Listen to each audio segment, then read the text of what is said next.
Well, a hearty shalom to you. Jeffrey Seif here. Glad you're on a journey with us. We are following Paul around today in Acts chapter 18, verse 12, down through verse, where do I want to finish up? At 23. Interesting story. It starts off in 12 through 17 with something of a dispute.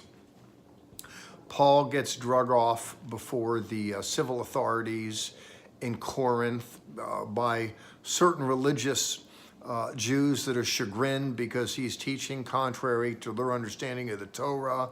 They want to file civil charges on him. It doesn't go anywhere really at the end of the day.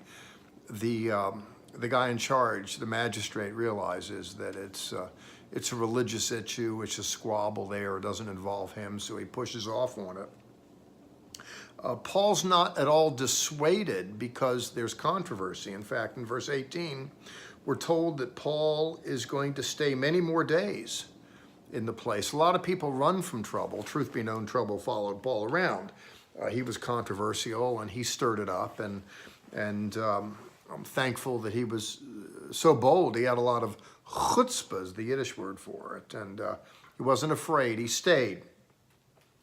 Finally, though, in verse 18, he's going to say farewell and set sail for Syria. Remember, the headquarters of the Messianic Jewish movement was in Antioch, Syria. That's where Paul was dispatched from, where they laid hands on him. We read that earlier. He's going to set sail to go to Syria, and with him, I want you to pay attention to this, please. He says, were Priscilla and Aquila. He will mention later, that is his biographer Luke will mention Priscilla and Aquila. The reason why I said pay attention is when people are introduced, when I'm out with my wife, usually it's a Mr. and Mrs. Jeffrey Seif with the male first. Here it's changed, that it's Priscilla and Aquila. And it's repeated again shortly thereafter. Those that want to read Paul as a sexist, I think that it's a tad bit overstated. In his own way, in his own day, Paul was way ahead of the game. He was particularly noteworthy here. He's particularly game to note Priscilla, who was a teacher of things religious, as was Aquila. In fact, they have an indelible, they leave an indelible impression on someone later on, but we'll get to that later on. In any case, with him, it's this loyal couple that he met earlier in the 18th chapter.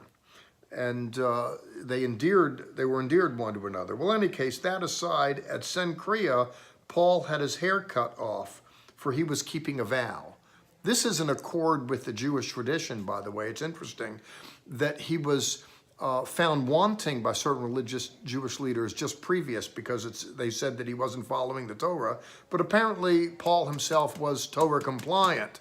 They just didn't like the way he interpreted the messianic component of it. Similarly, people were chagrined because Paul was much more liberal in his approach to women and men of non-Jewish extract coming into the fold.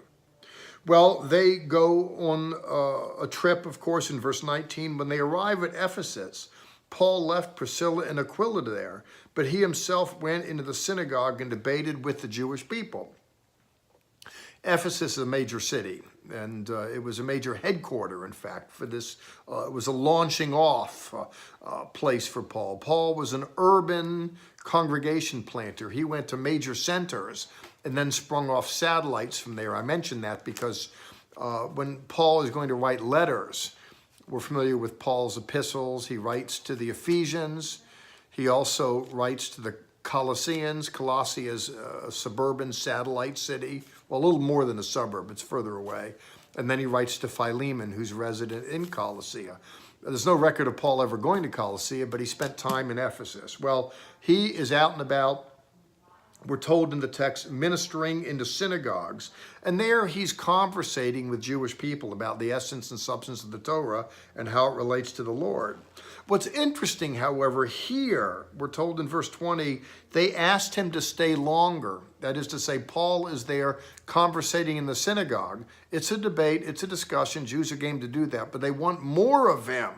But he has to push off on it, interestingly. Instead, we're told he takes leave and says, God willing, I will return to you again. I love this, to tell you the truth, this back and forth. And by the way, I look at the story of the Jesus movement as a dialogue, sometimes heated amongst Jews about the person and work of Jesus. Some were for, some were against, and it goes back and forth. And people have different temperaments and different attitudes. Some want to throw Paul in jail, others want to debate, but let's talk some more. That's what we're looking at here. Well, he declines and says, I'll come back. And then he sets sail from Ephesus there, and he goes to Caesarea Maritime. If you've ever been to Israel, you can see the ruins of Caesarea. It's a Roman home away from home. There were believers there, and we're told that he goes up from there and he greets the community, the Messianic community. In other words, he's going to go up from there. That is, he's in Caesarea. He's going to go to Jerusalem. He's going to greet the brethren there, we're told. And then after word, it says he's going to go down to Antioch. Now, it's interesting. If you look at the map, Caesarea Maritime and Jerusalem are both way south of Antioch, Syria, a couple hundred miles. But when Paul goes to Jerusalem, he goes up.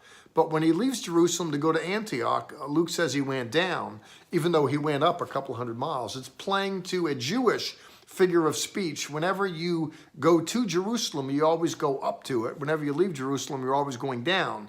What I want to underscore here is Paul and his associate Luke, though there's tensions in the Jewish community, we're still working within the language and culture of the Jewish community. Because while some thought Paul deviated from, in Paul's world and in Luke's world with him, he's still working within that Jewish cultural milieu. I think that's very important to see that the founder of Christianity in an institutional sense, that is Paul. Some call him Saint Paul, Apostle Paul, Reverend Paul. I call him Rabbi Paul. It's interesting to me that he's still living within a Jewish milieu. Well, in verse 23, after spending some time, he departs and went from one place for another throughout the region of Galatia and Phrygia, strengthening all the disciples. Now, this is a man on the move. He starts off in Corinth, and then he goes to Cenchrea, where there's a port. I've been to both places on a number of occasions. He's going to then set sail for Ephesus, been there. He's going to leave Ephesus. He's going to go to Caesarea Maritime, been there. Then he's going to go up to Jerusalem, been there. Then he's going to go down to Antioch, which is really up, been there. We're in Syria. And from there, then, he's going to launch westward, and he's in the mainland of Turkey. Asia Minor in his day, Phrygia and Galatia were right there in the central area of what's known as Turkey. Paul, when he began his journey, he went into Asia Minor or Turkey before. On a second journey, he passed through it. And as we noted, as you've been walking with me through Acts, and here he is, a man on the move. I want to close noting that he strengthens all the disciples. I want you to be about, and me to be about, strengthening other people.